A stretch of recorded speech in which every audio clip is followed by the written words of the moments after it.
Hello guys, what's up? Good morning, good day sa inyo lahat. Isang magandang araw sa inyo lahat, no? Ang video natin ngayon random lang, no? Mag-video lang tayo kasi magbabalik tayo sa ating pag-vlog. Ang tagal ko rin nawala sa pag-video guys kasi na-busy din at saka nung nakarang kasi tinamad ako mag-upload. So pupunta tayo ngayon ng Pateros sa Manila. Hindi, Pateros na nga yun At dito nga tayo dumaan guys sa Sito Roma Subdivision. Ang subdivision na ito yung dadaanan natin papunta ng Bagong Silang. So itutur ko kayo sa Bagong Silang guys. Bagong Silang, Caloocan City. Voice over nga lang yung ginawa ko ngayon guys kasi nasira yung microphone ko sa naka-attach sa may camera ko. So ang gagawin natin ay voice over lang tayo.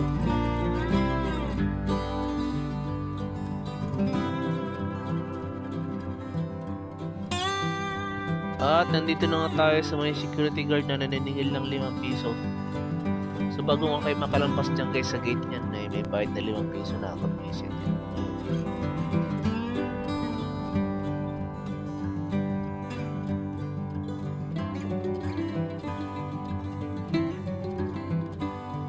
Tapos guys, paglampas mo dun sa pagbabayad mo dun sa Sito Roma, magbabayad ka na naman dito sa may Evergreen.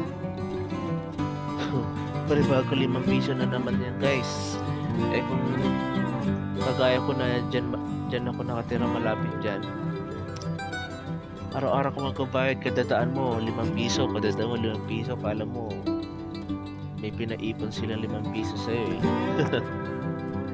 At yun nga guys, no? So nandito na tayo sa Evergreen Subdivision.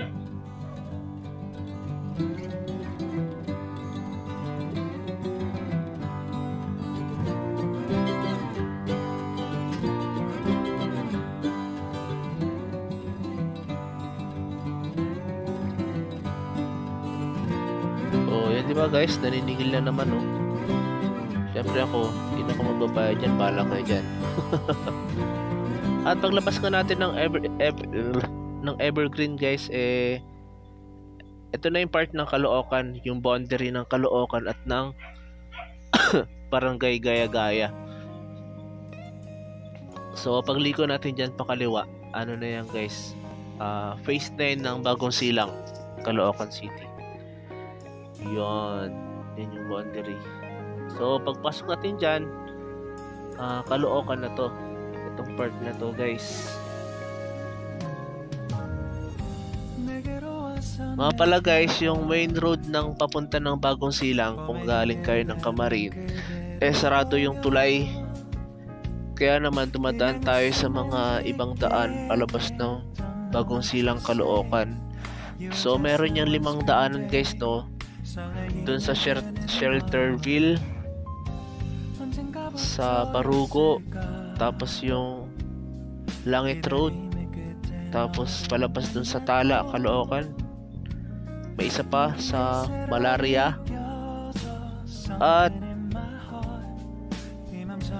yung dinaanan natin guys, hindi, ina pala limang na yan. Kapag papunta tayo ng NCR, yun yung dadaanan natin.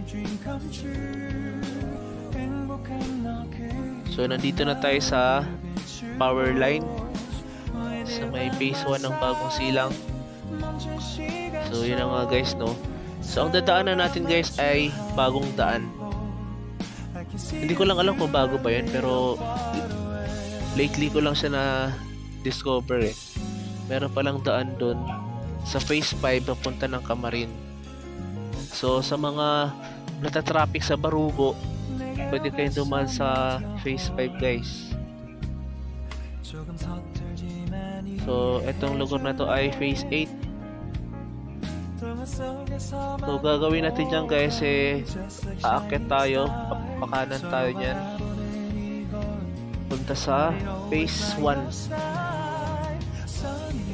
So dyan tayo guys dadaan.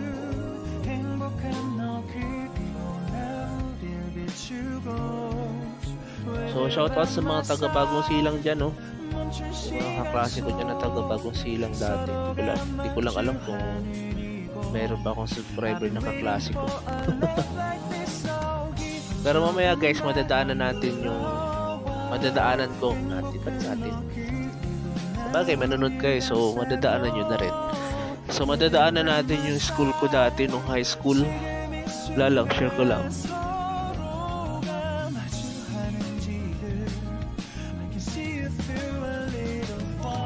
At pagdating natin dyan guys, kakaliwa tayo. Papunta naman ng phase 3. Phase 5. Phase 2. Diba? Phase 2. Hindi ko kapisado guys. So yan, so nakakit na tayo. So punta natin dito sa Jessen. Jessen na ba to?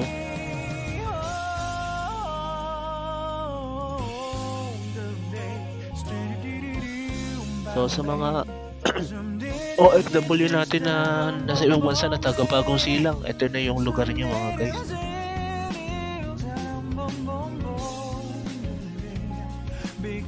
Okay, so pagdating natin dito sa Jessen, kakanan naman tayo papunta ng phase 3. So dyan na nga dumadaan yung mga jeep guys, no? Paikot sila ng phase 1.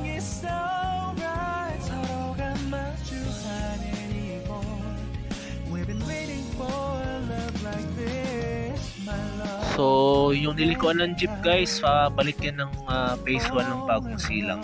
Umikot kasi yung mga jeep dyan eh. Yan. So, dito sa lugar na to may maraming mga school dyan. Nandyan yung Bagong Silang High School, yung Benigno High School, tapos may elementary pa dun sa gitna. Nandito na tayo sa part pa rin yata ito ng phase 1 pero tinatawag nilang phase 3. Yung kapag kumaliwa ka naman dun guys, punta ng Kanlaon. Yun lang, ang labo lang ng camera ko guys, no? Pero sa mga gustong mamasyal dyan guys, yun.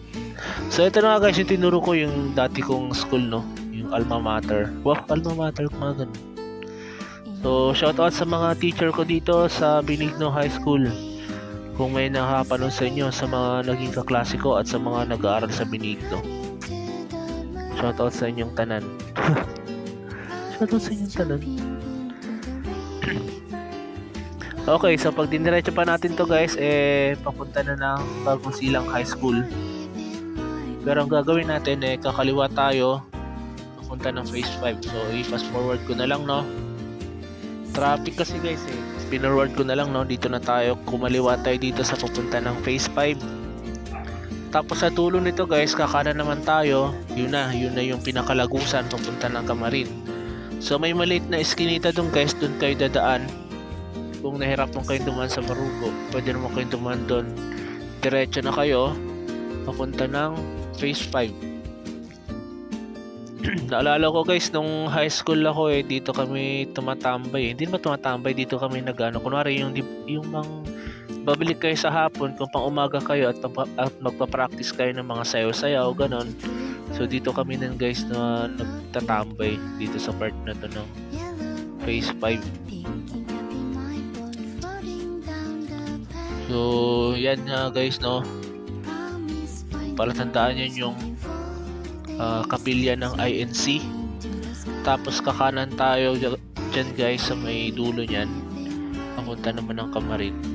At ito na ngayon dulo guys ng kalsada, kakanan na tayo papunta ng Camarin, Caloocan. So ito yung pinakalagusan guys, tandaan nyo na lang, no, sa mga natatraffic sa Barugo. So dito na kayo dumaan guys, mas mabilis dito ng bahagya kaysa sa Barugo. So marami kasi dumadaan doon Yan, so tinuturo-turo ko na nga, no. So dito tayo sa may maliit na eskinita, dire-diretso lang.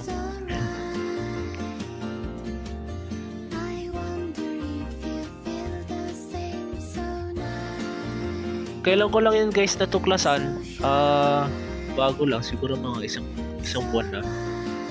Pero dati kasi nagtsatsaga ako dun sa Barugo. Meron palang daan dito.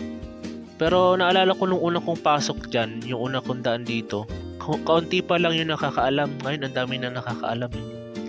Tapos mapapanood pa yung video ko na to, so mas sisikip na dyan. Kasi guys, nung una kong daan dyan, parang hindi ganyan karami yung mga motor eh. Mas marami dumadaan dati mga tricycle na nag-aatid ng estudyante sa Camarin High School.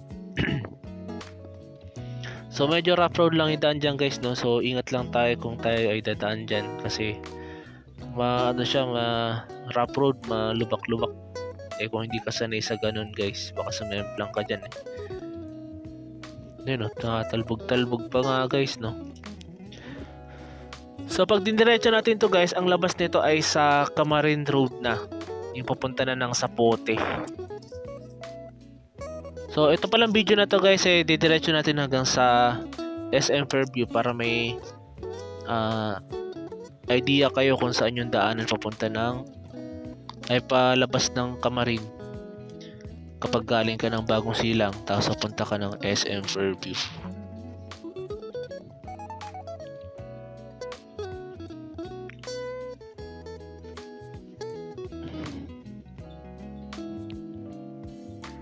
So, ito guys, part na to ng Camarin. Hindi ko lang kung anong tawag dito sa part na to ng Camarin guys, pero Camarin na to. Isang pagitan lang ng tulay, Camarin na.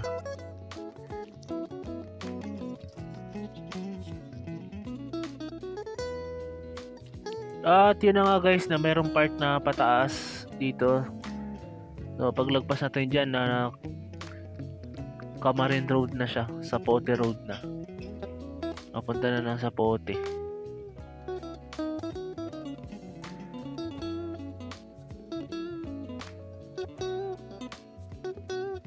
So hindi ko na ikakat dito guys para makita nyo yung yung itsura nung lalabasan natin na daanan.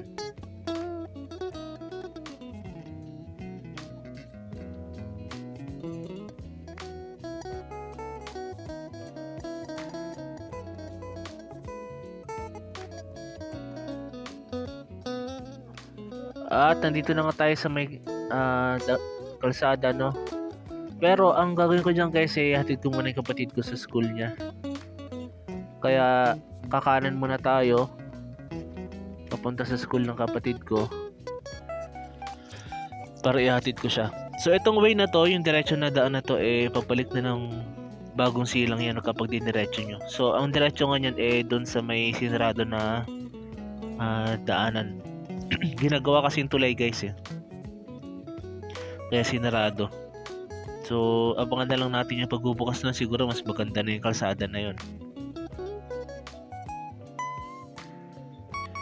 So hinatid ko lang guys yung kapatid ko dito sa Chevy Rose. So shout out sa mga nag-aaral dito, shout out sa kapatid ko na laki ng baon. Yan kapatid ko yun guys. Laki ng baon yan. At yun na nga, pabalik na tayo. Padiretso na tayo guys ng Zapote. So pag diniretso nitong kalsada na to, papunta ng Zapote sa Caloocan.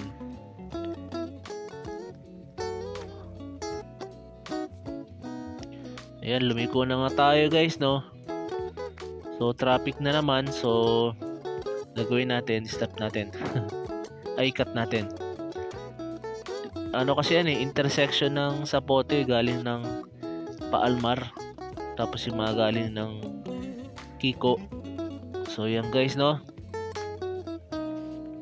At yun na nga guys, nakalampas na tayo dun sa may traffic na area dun sa intersection na yun. Nandito na tayo sa part ng City Hall ng Caloocan. Meron dalawang City Hall yung Caloocan guys Isa sa south, isa sa north. Di ba? Ang galing. Sana all. Dalawa kasi yung Caloocan guys, merong south, merong north. So dito, ito yung north Caloocan. So yan guys, yung City Hall under renovation sinira yung pinaka City Hall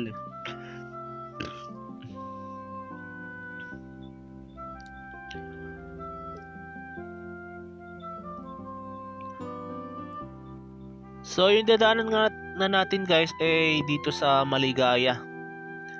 So pagpasok natin dito, ito Maligaya na. Hindi ko lang kung anong part yung Maligaya, Caloocan ba yun o Quezon City na. Sa mga nakakalam dyan guys, mag-comment naman kayo. Pag nag-comment kayo guys, bibigyan ko kayo ng giveaway.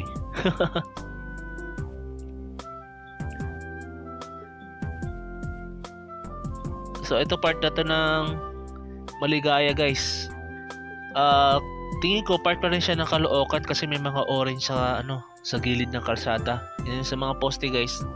May orange siya, ibig sabihin yan yan kay Oka.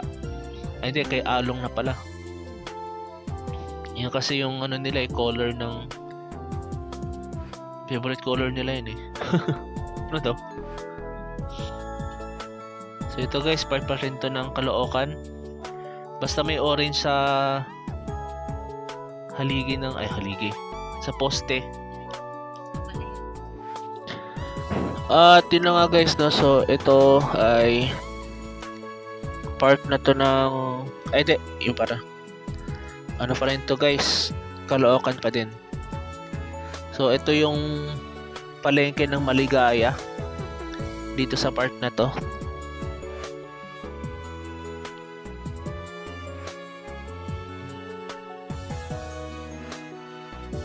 Yan guys, so lagi nakaka-traffic dito guys kapag rush hour. Kahit nga hindi rush hour traffic pa rin dito At yan na nga, so paglabas natin dyan guys, ito na pala yung boundary ng Caloocan at ng Quezon City. So dito wala nang kulay orange sa gilid ng kalsada tsaka sa mga poste. So pag diniretso naman natin to guys, paikot lang kasi yan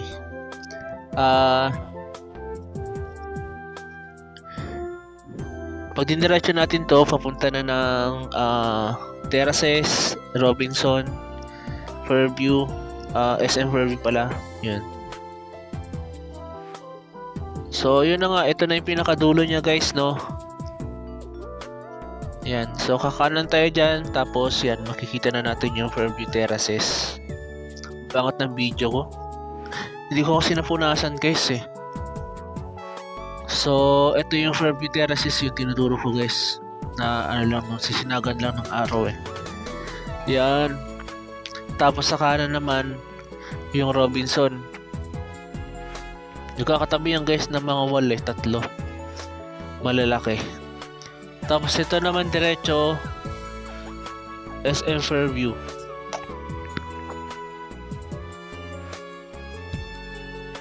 So yun na nga, hindi lang makita yung logo ng SM. Pero dyan yung guys, yung SM Fairview. So hanggang dito na lang guys yung video ko. Maraming salamat sa panonood nyo sa video ko kahit walang kwenta. Nag-update lang ako sa aking YouTube. Pero guys, meron tayong isang video na parating, no? Bumiyahe tayo ng Kabyang. So hanggang dito na lang guys, no? Maraming salamat sa panonood nyo sa aking video. Hanggang sa muling pagra-ride natin guys. Paalam.